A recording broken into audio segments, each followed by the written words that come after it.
Oops, I did it again. I accidentally turned off my iPad in the middle of recording, and so I had this problem done, and I don't want to redo it all, so I'm just going to go with what I have.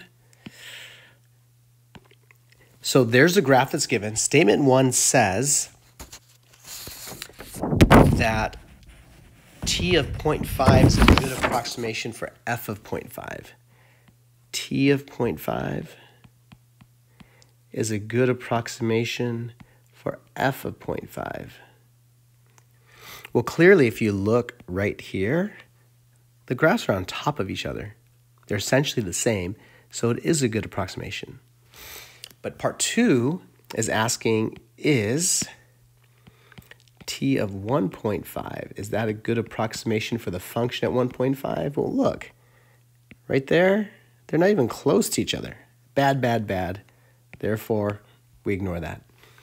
The toughest one of these is the statement 3, that t of 0 is equal to f of 0.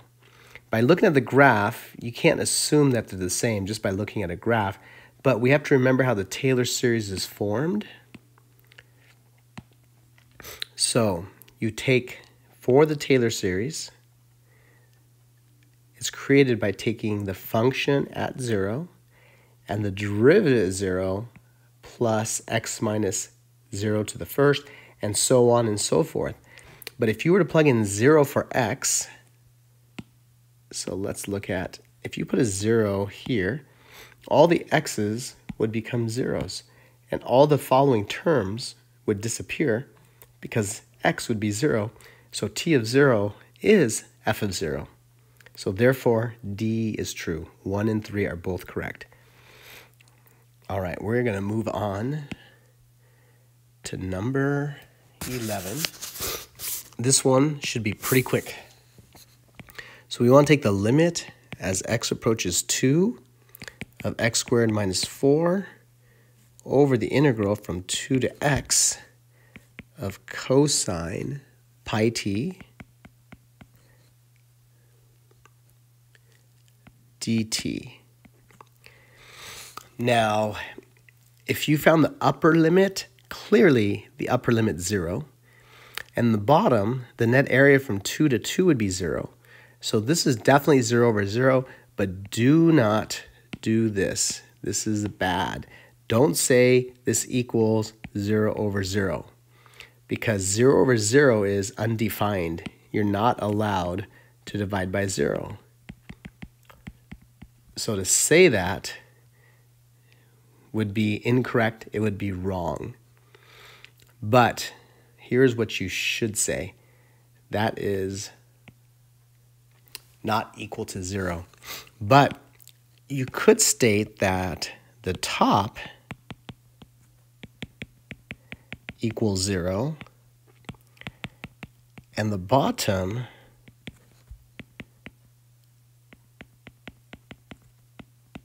equals 0. Therefore, this limit is indeterminate.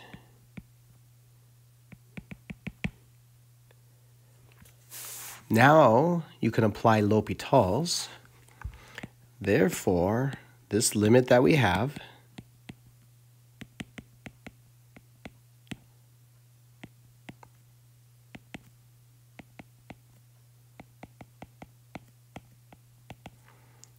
therefore, by the L'Hopital's,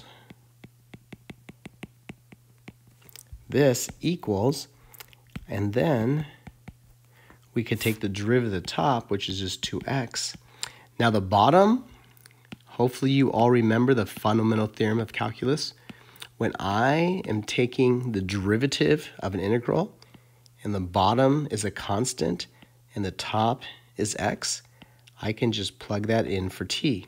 But be careful, because if the top is an x, but it's a function, you still plug the function in, but because of the chain rule, you have to multiply by the derivative of that top function. But since the top's x, we don't have to worry about it. And the top, you plug in 2, you get 4. The bottom, the cosine of 2 pi is 1, so the answer is 4. And if we look at our answer choices, that would be C. you see. So number 11 is C. Let's move on to part D. Party! Nope, not party. Part 12. I looked at the answer sheet that said 12. That said D. So I thought part D, but it's actually 12. Oh, ready? This might take a while.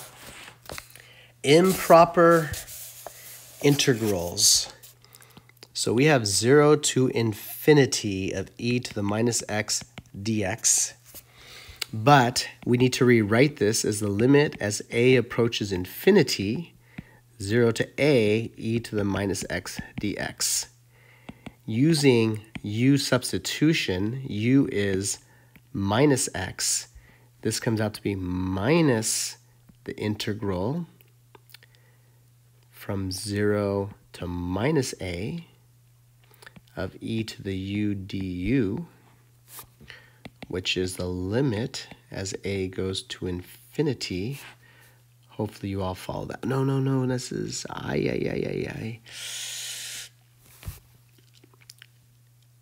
Yeah, we're good. Sorry, folks. 0 to a,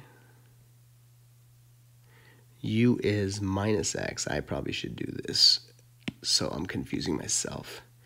U equals minus x. Du is minus dx. That's where that minus comes from. And we are all good. The antiderivative of e to the u is itself.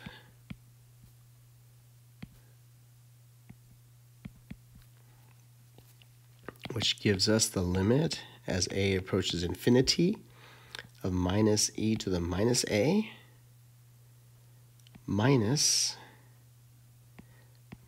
e to the 0, which is minus 1 over e to the a plus 1. Now, as a goes to infinity, the bottom goes to infinity, so that all goes to 0, which gives us an answer of 1. So we're good on the first one. That one converges. Now let's do the second one.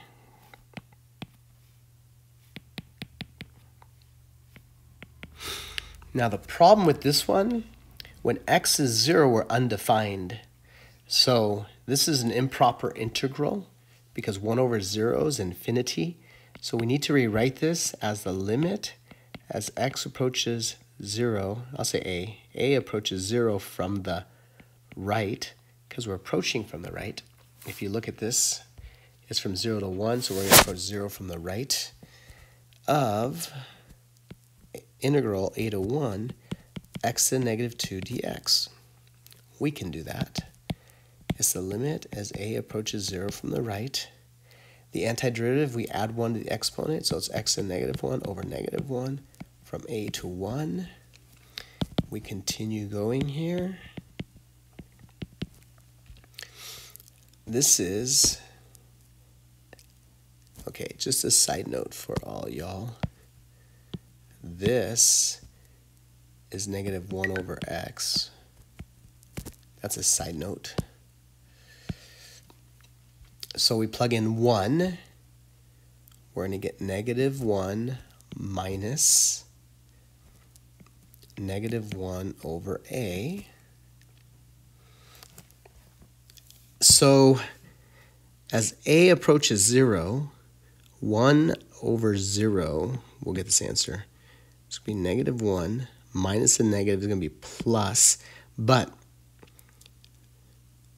as a approaches 0 from positive numbers, 1 over 0 is going to approach infinity. That's improper. So that one does not converge. One more to go. And I think I'm going to just take this problem and rewrite it. So instead of the squared, we have square root. And again, at 0, we have undefined. So therefore, I'm going to rewrite this as a negative 1/2 power. And then we find the antiderivative. You add 1 to that. So my exponents are going to change. It's going to be x to the 1/2 divided by 1/2. Nothing else changes except my little side note there. That now becomes 2 radical x.